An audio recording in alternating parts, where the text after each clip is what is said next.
ہر قسم کے روحانی جسمانی مسائل اور وظائف کے لیے پیر اقبال قریشی چینل کو سبسکرائب کریں۔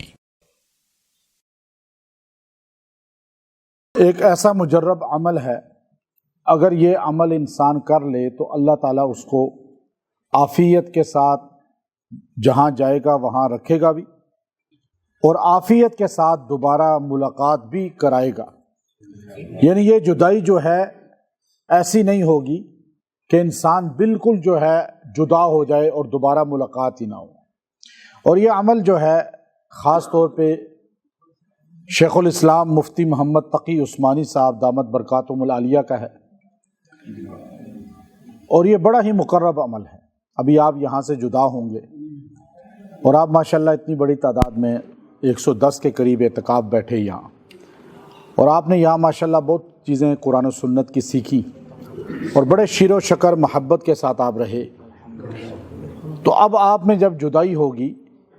تو آپ اپنے گھروں کی طرف جائیں گے، تو اس عمل کی بدولت ایک تو عافیت کے ساتھ آپ کا وہاں قیام اور رہنا ہوگا، شرور فتن پریشانی بیماریوں سے اللہ حفاظت فرمائے گا، دوسرا اللہ لازماً واپس ہم سب کی ملاقات کرائے گا۔ اب یہ عمل جب بھی کیا جائے گا تو اس کی تاثیر آپ کو ملے گی۔ میں مدینہ منورہ کے ائمہ کے استاد اور مسجد نبوی کے سب سے قدیم شیخ بشیر صدیق رحمہ اللہ تعالی، جو ابھی فوت ہوئے چند مہینے پہلے، اور وفات سے پہلے بھی میں موروکو میں تھا تو مجھے انہوں نے واٹس ایپ کیا کہ کب مدینہ آ رہے ہو۔ وہ وائس میرے پاس سیو تھا کہ آپ کب آ رہے ہیں، میں طبیعت بہت خراب ہے، آپ کا انتظار کر رہا ہوں، اسپتال میں ایڈمٹ ہوں۔ تو میں نے کہا حضرت میں انشاءاللہ حاضر ہوں گا۔ اب 90 سے زیادہ عمر تھی، 4 مسجد نبوی کے خطیب ان کے شاگرد ہیں، اور بڑے بڑے امام، شیخ ایوب فوت ہو گئے، جو کتنے بڑے، ان کے لیے تو سعودی ترستے تھے کہ اس کی قرات سنیں۔ ایسا شیخ ایوب برمی مسجد نبوی کا امام بنے، وہ ان کے شاگرد، شیخ جابر ان کے شاگرد، تو ابھی جو ہے بڑے بڑے ائمہ ان کے شاگرد، تو ان کے خطیب جو مسجد نبوی کے ہیں ان کے شاگرد، انہوں نے ان کا جنازہ پڑھا کر ان کو قبر میں خود اتارا، بقی میں، جنت البقی میں۔ تو میں جب جاتا تھا تو ایک دعوت پکی میری رکھتے تھے، کہتے تھے ایک دعوت کھانا میرے گھر کھانا ہے، باقی آپ کو آزادی ہے تو اور بڑی محبت سے کہتے تھے۔ تو میں آپ کے ساتھ بیٹھا ہوا تھا خدمت میں، مغرب کے بعد روضہ رسول کے ساتھ ان کی نشست ہوتی تھی چھتریوں والی ایریے میں، تو میں وہاں بیٹھا ہوا تھا تو ایک دم وہ کھڑے ہوئے، تو میں نے کہا اتنی جلدی میں کھڑے ہو رہے ہیں، میں بھی کھڑا ہوا تو میں نے دیکھا شیخ الاسلام مفتی تقی عثمانی صاحب تشریف لائے۔ اچھا، مفتی تقی صاحب اور ان کا بہت قدیم تعلق تھا، مفتی رفیع عثمانی صاحب رحمۃ اللہ علیہ کا بھی، بلکہ مفتی شفیع صاحب جب تھے دارالعلوم کراچی بنایا تو یہ شیخ بشیر اس وقت یہاں پہ قرات کے مایہ ناز استاد تھے۔ پھر یہ مدینہ گئے، ان کو نیشنلٹی مل گئی سعودیہ کی، وہاں مسجد نبوی کے بڑے مدرس استاد بنے، پھر ائمہ کے استاد بن گئے۔ تو جب بھی مفتی تقی صاحب اور رفیع صاحب جاتے تھے تو ایئرپورٹ سے یہ اندر جا کر لیتے تھے ان کو، تو بڑا ان کا آپس میں بہت گہرا تعلق، حد سے زیادہ۔ تو شیخ الاسلام صاحب نے ایک دم آ کے کہا حضرت میں جا رہا ہوں پاکستان واپس، بس اتنا جملہ کہا۔ اس کے بعد حضرت مفتی تقی صاحب نے ان کا ہاتھ پکڑا، انہوں نے یوں ہاتھ ملایا، دونوں نے ایک دوسرے کا ہاتھ اس طرح پکڑا، تو دونوں نے کچھ پڑھنا شروع کر دیا۔ اب میں ساتھ کھڑا ہوں، بلکہ جامعہ محمدیہ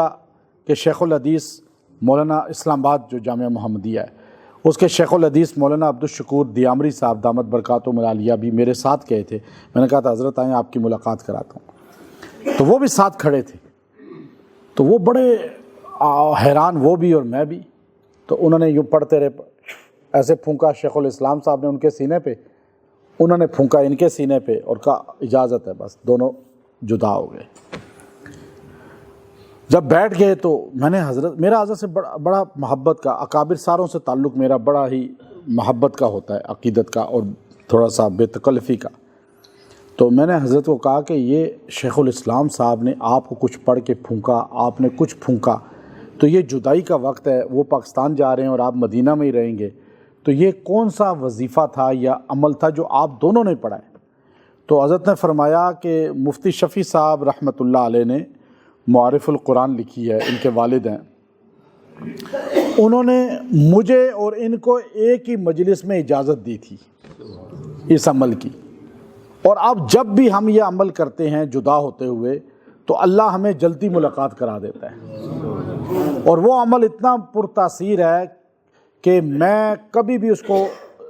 چھوڑتا نہیں ہوں، اور مفتی تقی صاحب بھی کبھی نہیں چھوڑتے، اور مفتی رفیع صاحب بھی ہمیشہ کرتے رہی عمل۔ تو میں نے کہا وہ عمل کی مجھے اجازت بھی دیں اور عمل بھی عنایت فرمائیں۔ بعد میں مفتی تقی عثمانی صاحب دامت برکاتہم العالیہ کی خدمت میں بہت بار حاضری دیتا ہوں ان کے آفس میں، تو حضرت کی خدمت میں بعد میں گیا تو میں نے حضرت سے بھی پوچھ لیا، حضرت نے بھی مجھے بغیر کسی تردد کے فوراً بتا بھی دیا اور اجازت بھی عطا فرما دی۔ تو اب یہ طرفین کی اجازت ہے اور ہمیں دونوں طرف سے اجازت ہے، تو میں آپ کو الوداعی کے وقت یہ اجازت دے رہا ہوں، اور سارے سننے والوں کو بھی اجازت ہے انشاءاللہ کہ جب بھی جدا ہو، اکثر بیٹیاں گھر میں آتی ہیں جاتے ہوئے بیٹی کو الوداع کرتے ہوئے، یا کوئی مہمان آتے ہیں، بیٹا باہر سے آیا ہے اب واپس جا رہا ہے، خاوند باہر سے آیا ہے واپس جا رہا ہے، کوئی بھی ایسا الوداع ہوتے ہوئے آپ بھی جا رہے ہیں تو الوداع ہوتے ہوئے یہ عمل کریں جب بھی کسی سے جدا ہوں۔ وہ عمل کیا ہے کہ شیخ الاسلام صاحب نے ان کا ہاتھ پکڑا، انہوں نے ان کا ہاتھ پکڑا، یہ دونوں نے مصافحہ کیا اور دونوں نے ایک بار پڑھا آیت الکرسی کو، ایک بار پڑھا آیت الکرسی کو، اور وہ پڑھ کے دونوں نے ایک دوسرے کے سینے پہ پھونک دیا، یوں دونوں پر ایک دوسرے کا پھونک آ گئی، اور اس کے بعد وہ جدا ہوئے۔ یہ عمل پرتاثیر ہو گیا۔ اب اللہ موت کے علاوہ ملاقات ضرور کرائے گا۔ اب آپ دیکھیے کتنی طاقتور عمل۔ اور پھر یہ وقت کا سب سے بڑا ولی اس وقت جو ہے نا، اگر عالم اسلام کے اندر جو علمی لحاظ سے بھی عملی لحاظ سے بھی، تو وہ شیخ الاسلام مفتی تقی عثمانی صاحب ہیں، اور ان کا وہ مقام ہے علم میں کہ اگر آج کا ابن حجر عسقلانی کہا جائے تو کم نہیں ہوگا بات۔ اس دور کے ابن حجر ہیں، یہ چھپے ہوئے ہیں، سادے ہیں، بالکل سادے ہیں، لیکن بعد کی دنیا بتائے گی کہ آپ لوگوں نے ان کی زیارت کی ہے، وہ تو ابن حجر تھے۔ تو آج عرب ان کی ویلیو جانتے ہیں، عجم اتنے نہیں جانتے۔ عربوں کو میں نے دیکھا ہے ان کی ویلیو سمجھتے ہوئے۔ فقہ کونسل کے وہاں کے وہ ہیڈ بھی رہے ہیں، جو مکہ پورے سعودیہ کی ہے، تو آج بھی ممبر ہیں وہاں کے، اور پوری دنیا بینکنگ میں سب سے اللہ نے بلند مقام دیا ہے۔ تو وہ یہ اجازت مجھے خود دی، حضرت شیخ بشیر صدیق رحمہ اللہ تعالیٰ نے خود اجازت دی، تو آپ لوگوں کو اجازت ہے، آپ الوداعی کے وقت یہ عمل کیا کریں، اور انشاءاللہ العزیز اللہ تعالیٰ آپ کو دوبارہ ملاقات کرائے گا۔ وآخر دعوانا ان الحمد للہ رب العالمین۔